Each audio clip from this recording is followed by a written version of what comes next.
आज मी तुम्हाला खूप महत्वाचं कारण सांगणार आहे. तुमच्या मनामध्ये येणारे नकारात्मक विचार, अतिविचार, ओव्हर थिंकिंग, मनातली भीती, कुठलंही कार्य करायच्या पूर्वी आत्मविश्वास कमतरता असणे, कमी असणे, भीती वाटणे, इंटरव्ह्यू आहे, महत्वाचं काम आहे, परीक्षा आहे, एक्झाम आहे, कुठल्याही वेळेस जर का तुम्ही काही कमतरता तुमच्यात भासत असेल, तुम्हाला असं वाटतंय की ते मी कमी पडतोय, तर हे का होत असेल? विटॅमिनची कमतरता आपल्या शरीरामध्ये जर का विटॅमिन B9 हे कमी असेल तरी देखील ह्या गोष्टी होऊ शकतात. मित्रांनो, म्हणून आपला आहार हा प्रत्येक विटॅमिन युक्त असला पाहिजे. दही, मशरूम, पनीर, दुग्धजन्य पदार्थ, संत्री, लिंबू, आवळा ह्या सर्व गोष्टींमध्ये काही महत्वाचे असे घटक असतात आणि तुम्ही गुगल सर्च करू शकता. विटॅमिन B9 हे ज्या घटकांमध्ये आहे त्याचा वापर वाढवा. डॉक्टरांचा सल्ला देखील घेऊन सप्लिमेंटचा वापर देखील करू शकता. मित्रांनो, मानसिक अस्थिरता, नकारात्मक ऊर्जा, निगेटिव्ह विचार करणं ह्या गोष्टी ह्यामुळे देखील होतात.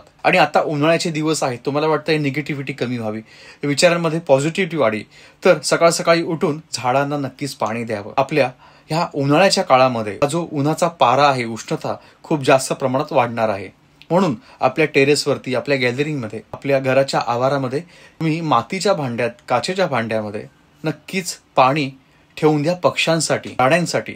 त्याच्यामध्ये थोडा गुळ नक्कीच टाका.